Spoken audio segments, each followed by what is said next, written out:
But with the videos that he did, the viral videos of how he was kind to people, how he let people explain their story, how he would help them out of certain situations, how he would put them on payment plans, how sometimes he would pay himself or he would just let them off when it realized that it was an honest mistake. If it was a single mom, if it was an elderly man or woman, or if it was somebody just going through struggles, he was known as the kind judge.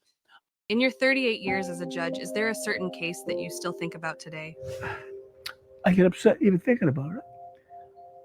I felt crumbled at that moment. I've never forgotten that. To this day, and I was on the bench for 38 years, I still think of that case. It's my first day on the bench. I was on the bench, and I asked my dad, who was maybe the most decent man I ever met in my life. And so I said, Dad, why don't you come down and view me? I'm sitting on the bench today for the first time.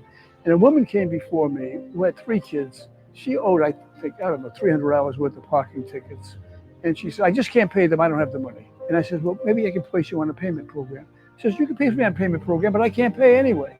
So I said, okay, fine's $300, see the clerk. And now if you don't pay, the car's going to get booted. So court's over. And I said, Dad, how did I do? He said, Frank, that woman. He says, you find her. I said, Dad, she was arrogant. She was rude. He said, she was scared.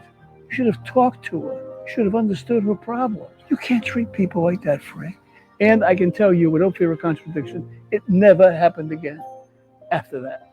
Never. And that is how Frank Caprio became Frank Caprio. So remember, every little thing that happens in our life, every instance, every story affects who we become.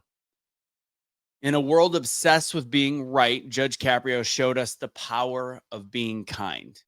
If you've ever wanted to take a speaking class, I teach a free webinar called Your Story is Your Superpower. I would love to see you there. All you got to do to register is go to getbetteratspeaking.com.